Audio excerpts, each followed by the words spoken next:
त्वा गणपतिगो हामहे कविं कवीनामुपमश्रवस्तमम् ज्येष्ठराजं ब्रह्मणां ब्रह्मणस्पतानः शृण्वन्नोतिभिः सीदसादनम् कल्याणाद्भुतगात्राय कामितार्थप्रदायिने श्रीमद्वेङ्कटनाथाय श्रीनिवासाय ते नमः।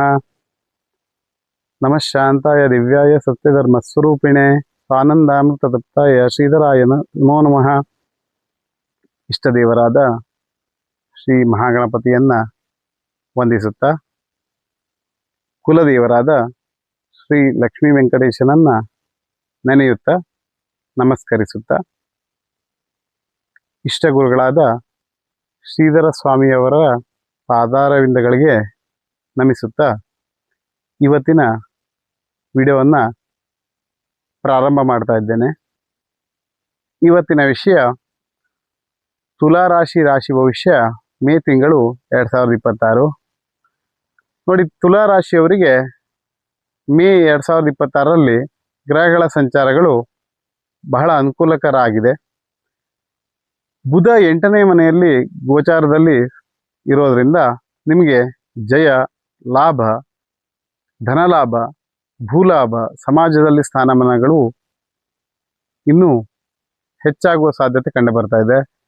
ನೋಡಿ, ಕೆಲಸ ಕಾರ್ಯಗಳಲ್ಲಿ ಜಯವಿದೆ, ಹೆಚ್ಚಿನ ಧನಲಾಭ ಉಂಟಾಗುವ ಸಾಧ್ಯತೆ ಕಂಡು ಬರ್ತಾ ಇದೆ. ಕೆಲವರಿಗೆ ಭೂಲಾಭ, ಯಾರು ಭೂಮಿಯನ್ನ ಕೊಂಡುಕೊಳ್ಳಲಿಕ್ಕೆ ನೋಡ್ತಾ ಇದ್ದೀರಾ ಅವರಿಗೆ ಭೂಮಿ ಸಿಗುವಂತಹ ಯೋಗ ಕೂಡ ಕಾಣಿಸ್ತಾ ಇದೆ.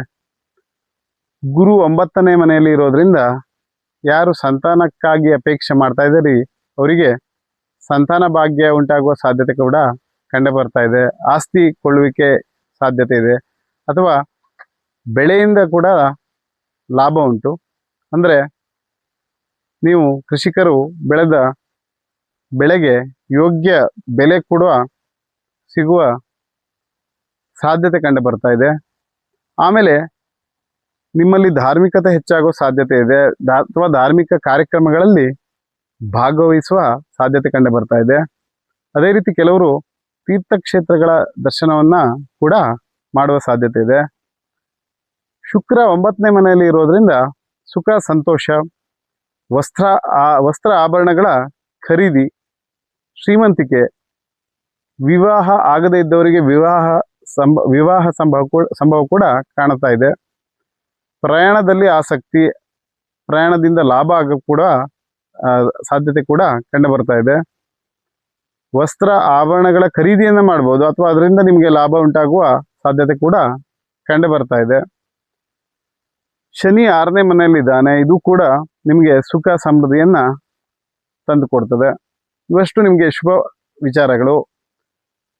ಆದರೆ ರವಿ 8ನೇ ಮನೆಯಲ್ಲಿ ಇರೋದ್ರಿಂದ ನಿಮಗೆ ರೋಗ ಭಯ ಕಾಡ್ಬೋದು, ಸ್ವಲ್ಪ ಶತ್ರುಪೀಡೆ ಕೂಡ ಸಾಧ್ಯತೆ ಇದೆ.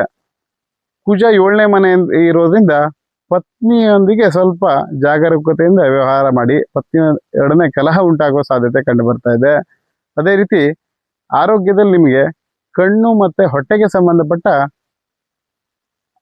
ಅನಾರೋಗ್ಯ ಉಂಟಾಗುವ ಸಾಧ್ಯತೆ ಇದೆ. ಇದರ ಬಗ್ಗೆ ನೀವು ಸ್ವಲ್ಪ ಗಮನ ಹರಿಸೋದು ಒಳ್ಳೆಯದು. ಪರಿಹಾರಕ್ಕಾಗಿ ನೀವು ಶುಕ್ರವಾರ ದೇವಿಯ ಆರಾಧನೆಯನ್ನು ಮಾಡೋದು ಶ್ರೇಯಸ್ಕರ. ತುಲಾ ರಾಶಿಗೆ ಅಧಿಪತಿ ಶುಕ್ರ ಅಂದರೆ ಹೆಣ್ಣು ದೇವತೆ. ದೇವಿಯ ಆರಾಧನೆ ನಿಮಗೆ ಯಾವಾಗಲೂ ಕೂಡ ಶುಭವನ್ನು ತರ್ತದೆ. ಅದೇ ರೀತಿ ಅದೃಷ್ಟದ ಬಣ್ಣ ನಿಮಗೆ ಬಿಳಿ ಬಣ್ಣ ಆಗಿರ್ತದೆ. ಬಿಳಿ ವಸ್ತ್ರಗಳನ್ನು ಧರಿಸೋದು, ಬಿಳಿ ಬಣ್ಣದ ವಾಹನಗಳನ್ನ ಖರೀದಿ ಮಾಡೋದು ಅಥವಾ ಅದನ್ನ ಓಡಿಸೋದು ನಿಮಗೆ ಶ್ರೇಯಸ್ಕರ ಆಗಿರ್ತದೆ.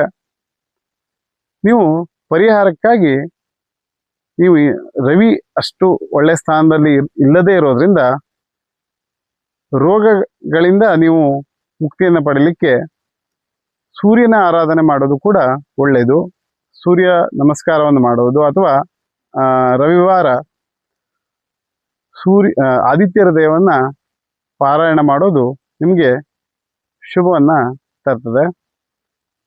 ಇದೇ ರೀತಿ ಇವಷ್ಟು ನಿಮಗೆ ಮೇ 2026ರ ತುಲಾ ರಾಶಿಯ ರಾಶಿ ಭವಿಷ್ಯ.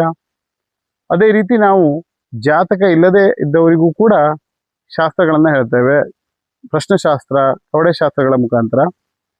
ಅದೇ ರೀತಿ ಮನೆ ಕಟ್ಟುವಾಗ ಆಯ ಹಾಕೋದು, ವಾಸ್ತು ವಿಚಾರಗಳಿಗೆ ನಮ್ಮನ್ನು ಸಂಪರ್ಕ ಮಾಡ್ಬೋದು, ಅಥವಾ ಈಗ ವಾಸಿಸುತ್ತಾ ಇರುವ ಮನೆಯಲ್ಲಿ ಯಾವುದಾದ್ರೂ ವಾಸ್ತುದೋಷ ಇದ್ದರೆ ಅದಕ್ಕೆ ಹೇಗೆ ಪರಿಹಾರ ಮಾಡೋದು, ಅದನ್ನು ಏನು ಗೋಡೆಗಳನ್ನು ಒಡೆದೇ ಅದಕ್ಕೇನು ತೊಂದರೆ ಮಾಡದೆ ಹಾಗೆ ಪರಿಹಾರಗಳನ್ನು ಹೇಗೆ ಕಂಡುಕೊಳ್ಳೋದು, ಇವೆಲ್ಲದಕ್ಕೂ ನಮ್ಮನ್ನು ಸಂಪರ್ಕ ಮಾಡಬಹುದು. ಅದೇ ರೀತಿ ಹುಣ್ಣಿಮೆ ಮತ್ತು ಅಮಾವಾಸ್ಯೆ ದಿನ ಪೂಜೆ ಮತ್ತು ಅಭಿಷೇಕ ಮಾಡಲ್ಪಟ್ಟ ಕರುಂಗುಲಿ ಮಾಲ ಬ್ರೇಸ್ಲೆಟ್ಗಳಿಗಾಗಿ ಕೂಡ ನಮ್ಮನ್ನು ಸಂಪರ್ಕ ಮಾಡಬಹುದು. ಧನ್ಯವಾದಗಳು.